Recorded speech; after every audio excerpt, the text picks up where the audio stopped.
আচ্ছা, এর বিভিন্ন মাত্রা ব্যাখ্যা করো। চ্যাপ্টার 5-এর 1 নম্বর কোশ্চেন।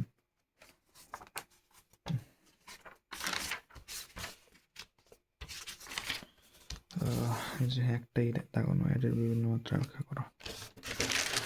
দেখ, জাভা প্রোগ্রামিং ভাষায় অ্যারে হলো একটি ডেটা স্ট্রাকচার যা একই ধরনের অনেকগুলো মান একসাথে সংরক্ষণ করে রাখতে পারে। অর্থাৎ অ্যারে কি, আগে অনেকবার পড়ছি, আবার পড়ি। অ্যারে হইতেছে এমন একটা ডেটা স্ট্রাকচার যেখানে একই ধরনের অনেকগুলো মান একসাথে সংরক্ষণ করে রাখা যায়। অ্যারের মাত্রা হলো অ্যারেতে উপাদানগুলোর সংখ্যার পরিমাণ। অ্যারের মাত্রা কি? মনে করো একটা অ্যারেতে 10টা উপাদান আছে বা 10টা ডাটা আছে বা 10টা মান আছে, তো ওই অ্যারের মাত্রা হচ্ছে 10, বুঝছিস? সংখ্যার পরিমাণ বা ডাইমেনশন এর সংখ্যা। অ্যারের মাত্রা দ্বারা বোঝা যায় অ্যারেতে উপাদানগুলো কিভাবে বিন্যাসিত হয়েছে। যে সংখ্যা অ্যারের মাত্রা নির্দেশ করে তাকে অ্যারের মাত্রার সংখ্যা বলে। মুখস্থ করা। মাত্রা বা ডাইমেনশনের উপর ভিত্তি করে জাভাতে দুই ধরনের অ্যারে রয়েছে। একটা হচ্ছে একমাত্রিক বা সিঙ্গেল ডাইমেনশনাল অ্যারে, আর একটা হচ্ছে বহুমাত্রিক বা মাল্টি ডাইমেনশনাল অ্যারে। তো ইংলিশটাতে চেষ্টা করবি, সিঙ্গেল ডাইমেনশনাল অ্যারে বা মাল্টি ডাইমেনশনাল অ্যারে। এখন দেখ, একমাত্রিক অ্যারে একটি মাত্র সাবস্ক্রিপ্ট দ্বারা গঠিত অ্যারেকে একমাত্রিক অ্যারে বলে। এই ধরনের অ্যারেতে তথ্যগুলো একত্রে সাজানো হয় একটি সারি ব্যবহার করে, মানে একটা সারিতে সবগুলো অ্যারে থাকে। অ্যারে এর প্রত্যেকটি উপাদানের সাথে একটি করে ইন্ডেক্স থাকে, যেখানে উদাহরণ দিছি। ইন্ডেক্স থাকে যা উপাদানগুলোর পজিশন নির্দেশ করে। মনে কর এখানে এটা একটা অ্যারে, ঠিক আছে, ইন্টিজার অ্যারে, ঠিক আছে।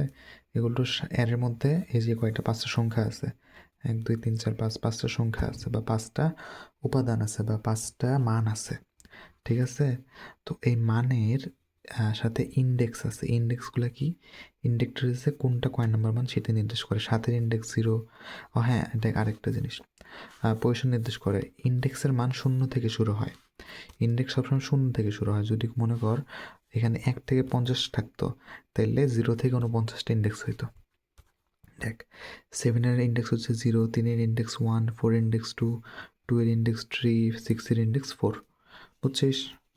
এটা হইতেছে অ্যারে আর এটা হচ্ছে ইন্ডেক্স। এরকম করে জাস্ট দেখাই দিবি, এটা হচ্ছে ইন্ডেক্স, এটা হচ্ছে এলিমেন্ট, আর এ আর ডট লেন, এটা না দিলে হবে, প্যারা নেই।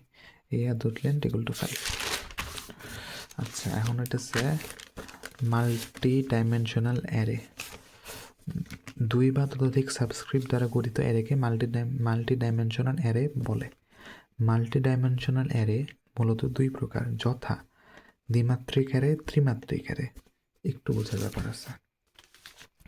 দ্বিমাত্রিক অ্যারে, 2টি সাবস্ক্রিপ্ট দ্বারা গঠিত অ্যারেকে দ্বিমাত্রিক অ্যারে বলে। 2বার অ্যারে লিখছে কেন জানি। এই ধরনের অ্যারেতে তথ্যগুলো 2 মাত্রায় সাজানো হয়। অ্যারের প্রত্যেকটি উপাদানের সাথে 2টি করে ইন্ডেক্স যুক্ত থাকে, ঠিক আছে। আচ্ছা দেখ, এখন যুক্ত থাকে নিম্নে দ্বিমাত্রিক অ্যারের একটি উদাহরণ দেওয়া হলো। দেখ, 2টা মানে এটাই মানে এটা খালি ইন্ডেক্স দেখানো হয়েছে। দেখ, 2 ডাইমেনশনাল অ্যারে কীরকম হয়, এই যে দেখ কীরকম, মানে কেমনে বোঝাই, এইরকম হয় 2 ডাইমেনশনাল অ্যারে। মানে এটার ইন্ডেক্সটা কেমনে বের করবো? ইন্ডেক্স বের করার জন্য দেখ, এটা হইতেছে আমাদের ইন্ডেক্স পজিশন।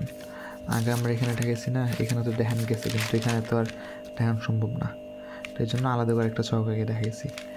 এই যে এই বক্সের ইন্ডেক্স নাম্বার হচ্ছে 00, এই বক্সের ইন্ডেক্স নাম্বার হচ্ছে 01, এই বক্সের ইন্ডেক্স হচ্ছে 02, এই বক্সের ইন্ডেক্স হচ্ছে 03, বুঝছিস? এই বক্সের ইন্ডেক্স 10, এই বক্সের ইন্ডেক্স 11, এই বক্সের ইন্ডেক্স 12, এই বক্সের ইন্ডেক্স 13, এই বক্সের ইন্ডেক্স 20, এই বক্সের ইন্ডেক্স 21, এই বক্সের ইন্ডেক্স 22, এই বক্সের ইন্ডেক্স 23। তাহলে আমরা যদি বলি 57-এর ইন্ডেক্স কত, তাহলে আমরা 57 ইন্ডেক্স হচ্ছে 11। যদি বলি যে 87-এর ইন্ডেক্স কত, 87-এর ইন্ডেক্স হচ্ছে 123, বুঝছিস? এটাই আমরা বুঝাইছি, আর কিছুই না। উপরে একটি 3/4 দ্বিমাত্রিক অ্যারে দেখানো হয়েছে, যেখানে অ্যারের উপাদানগুলো একটি গ্রিডের মধ্যে সাজানো রয়েছে, ঠিক আছে। এটুকু লিখবি, উপাদানগুলো একটি গ্রিডের মতো সাজানো রয়েছে।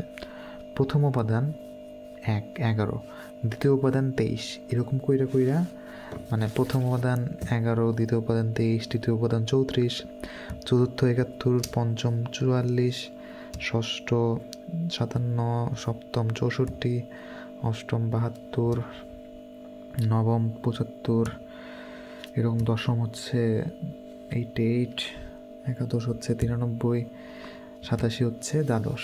ঠিক আছে, এরকম কইরা মানে আমি তো পুরোটা লিখি নেই, এটা তো সিম্পল জিনিস, তাই পুরোটা লেখার দরকার নেই। প্রথম উপাদান এত, দ্বিতীয় উপাদান এত, এবং দ্বাদশ উপাদান হচ্ছে 27, এরকম করে সবগুলো লিখবি, তাহলে কোশ্চেনটা বড় হবে, প্লাস জিনিসটা লজিক্যালও। স্যার বলতে পারবো না যে তুই খাতা পূরণের জন্য নাম্বার লিখছিস। তারপর এটা 87 পর্যন্ত লিখলি, মানে 87 পর্যন্ত লিখলি। লেখার পর এখন লিখবি চিত্রে ইন্ডেক্সগুলোর অবস্থান অনুযায়ী প্রথম ইন্ডেক্স 00, দ্বিতীয় ইন্ডেক্স এই যে প্রথম ইন্ডেক্স 00, দ্বিতীয় ইন্ডেক্স 01, তৃতীয় ইন্ডেক্স 02, চতুর্থ ইন্ডেক্স 03, 10, 11, 12, 13, 20, 21, 22, 23, এরকম করে দ্বাদশ ইন্ডেক্স 23 শেষ। আর কিছু লেখা লাগবে না, এইটুকু লিখলে খাতা প্রায় ভরে যাবে। এখন হইতেছে আমাদের ত্রিমাত্রিক অ্যারে। 3টি সাবস্ক্রিপ্ট দ্বারা গঠিত অ্যারেকে ত্রিমাত্রিক অ্যারে বলে।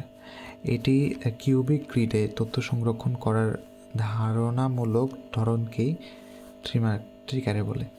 এটা না লিখলেও তো, যদি মনে হয় কঠিন তাহলে না লিখলেও হবে। জাস্ট শোন, একটি কিউবিক গ্রিডে তথ্য সংরক্ষণ করার ধারণামূলক ধারণাকেই ত্রিমাত্রিক অ্যারে বলে। বা লিখতে পারিস একটি কিউবিক গ্রিডে তথ্য সংরক্ষণ করার মাধ্যমকেই ত্রিমাত্রিক অ্যারে বলে। এটা লিখলে হইতো না, কিন্তু হবে আবারও, না পারলে এটা লিখবে আর কি। একটি কিউবিক গ্রিডে তথ্য সংরক্ষণ করার ধারণামূলক ধরনকেই ত্রিমাত্রিক অ্যারে বলে। ত্রিমাত্রিক অ্যারে একটি ত্রিমাত্রিক অ্যারে কি লিখছি আমি? ত্রিমাত্রিক অ্যারে 3টি মাত্রায় সাজানো হয় যেন এটি কিউবিক গ্রিডের আকার ধারণ করে। নিজে জানি না কি লিখছি। প্রতিটি উপাদানের সাথে 3টি ইন্ডেক্স যুক্ত থাকে, যেগুলো উপাদানের পজিশন নির্দেশ করে। আমার লিখি নাই, আর লেখার দরকারও নেই। শেষ।